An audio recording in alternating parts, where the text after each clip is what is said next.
ఇప్పుడు most awaited movie ఏదైనా ఉంది అంటే అది ఖచ్చితంగా సూర్య కంగువా మూవీ. శివ డైరెక్షన్ లో వస్తున్న ఈ మూవీ కోసం సూర్య చాలా అంటే చాలా కష్టపడ్డారు. అదే విధంగా దిశ పట్నాని ఇందులో హీరోయిన్ గా నటిస్తోంది.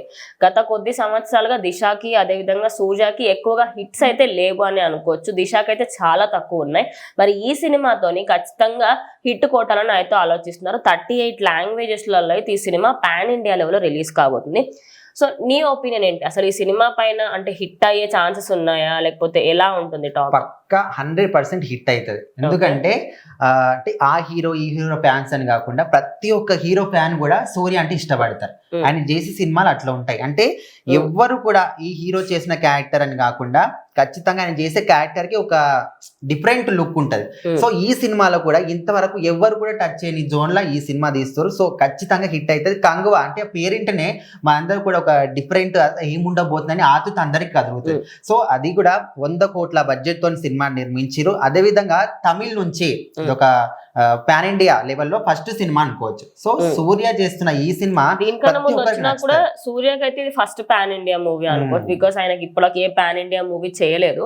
కానీ నా ఒపీనియన్ ఏంటి అంటే ఇందులో బాబీ డియోల్ విలన్ గా చేస్తున్నారు. ఆబ్వియస్లీ ఆయన యానిమల్ తర్వాత ఆయనకంటూ ఒక డిఫరెంట్ హైప్ అయితే క్రియేట్ అయింది. కానీ కంగువా సినిమా రేపు రిలీజ్ అనేది నిజం చెప్పు నీకు ఎప్పుడు తెలిసింది? అంటే ఈ డేట్ రోజు రిలీజ్ అవుతుంది. చాలా మంది తెలుగు ఆడియన్స్ లో అయితే హైప్ క్రియేట్ అవ్వలేదని నా ఒపీనియన్. అండ్ వాళ్ళు 1000 crore అనుకుంటున్నారు. అంటే ప్రమోషన్ ప్రకారం పక్కన పెట్టు. ఇప్పుడు చాలా సినిమాలు కూడా అన్ని ముందే మేము డబ్బు కొట్టుకుంటాం అంటే కాదు. సో కొన్ని సినిమాలు సైలెంట్ గా వచ్చి కూడా హిట్ అయిన సినిమాలు చాలా ఉన్నాయి. అందులో మనము చిన్న చిన్న అంటే చిన్న బ్యాగ్ తో వచ్చిన మన రీసెంట్ గా చూసుకుంటే కావచ్చు, ఆయ్ కావచ్చు. సో ఇట్లాంటి సినిమాలు అన్ని కూడా ఎట్లాంటి ఎక్కువ డబ్బు కొట్టుకోకుండా సైలెంట్ గా వచ్చి మంచి టాక్ ఇచ్చుకున్న వాళ్ళే. సో అట్లా కూడా అనుకోవచ్చు కదా. అంటే రీసెంట్ టైమ్ లో చూసుకుంటే ఎక్కువగానే సూర్య కూడా అన్ని తిరిగి ప్రమోషన్ చేస్తూనే ఉన్నాడు సినిమా గురించి. కానీ ఆయనకి తమిళ ఆడియన్స్ లో వచ్చినంత పాజిటివిటీ అండ్ ఇక్కడ తెలుగు ఆడియన్స్ లలో ఏమైపోయిందంటే సూర్య మూవీ అనేది ఎట్లా అంటే అరే అంత హైప్ అనేది నాకైతే నిజంగా కనిపించట్లే. మేబీ లేదు పక్కా ఉంది. ఆయన క్యారెక్టర్ నువ్వు ఎక్కడైనా చూడు హైలైట్ అయిందంటే ఇప్పుడు మన తెలుగు హీరోలు ఎవరైతే ఉన్నారో వాళ్ళకి మించి ఖచ్చితంగా ఫ్యాన్స్ వస్తారు. ఎందుకంటే ఆయన చేసిన సినిమాలు అట్లా ఉంటాయి. ముఖ్యంగా పోలీస్ క్యారెక్టర్లు ఏవైతే సినిమాలు చేసారో సింగం, సో అవన్నీ కూడా ఎంత హైలైట్ అంటే ప్రతి ఒక్కరు కూడా ఓన్లీ తమిళ్ ఈయన అంటే ఆ లాంగ్వేజ్ నుంచి వచ్చిండు ఇట్లా కాకుండా ప్రతి ఒక్కరు కూడా క్యారెక్టర్ ఇష్టపడ్డారు. అంటే ఇక్కడ లాంగ్వేజ్ తో సంబంధం లేదు, ఓన్లీ సినిమా కంటెంట్ కావాలంతే.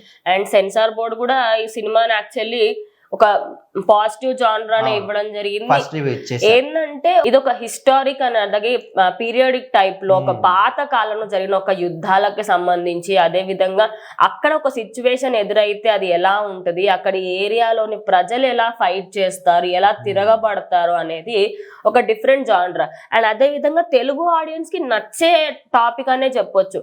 ఈ సినిమా హిట్ అయితే మాత్రం అటు హీరోయిన్ కి, హీరోకి, డైరెక్టర్ కి, అదే విధంగా విలన్ కి ప్రతి ఒక్కరికి బ్రేక్ ఇవ్వచ్చు. హిట్ అయితే కాదు ఖచ్చితంగా హిట్ అయితే. అంటే ఇది ఒక డిఫరెంట్ చూడడానికి 1000 crores దాటుతుంది. వెనకాల చూసి మనం క్లియర్ అర్థం చేసుకోవచ్చు. అసలు ఈ లుక్ ని చూస్తేనే ఖచ్చితంగా ఈ సూర్యానికి ఇట్లా ఎవరు గుర్తుపట్టారు. అంటే మాక్సిమం ఇది చూసిన తర్వాత మనకు బాహుబలి కాళ్ళకే లెక్క ఉందని అందరు కూడా అనిపిస్తుంది. సో అట్లా కనిపిస్తుంది కదా, అందులో ఈ విలన్ కనిపించాడు. సో ఇక్కడ హీరోని ఇట్లా కనిపిస్తుంది అంటే కథ ఎట్లా ఉండబోతుంది అని ఖచ్చితంగా అందరికి ఒక థాట్ అయితే వస్తుంది. సో చాలా మంది ఏంటంటే ఈ సినిమా కూడా 1000 crores ఖాతాలో చేరిపోతుంది అని అయితే ఫిక్స్ అయిపోయి ఉన్నారు. సో మరి రేపైతే రిలీజ్ ఉంది సినిమా, ఎట్లుండబోతుంది ఏంటి అనేది చూస్తుందాం, రేపటిలో తెలిసిపోతుంది.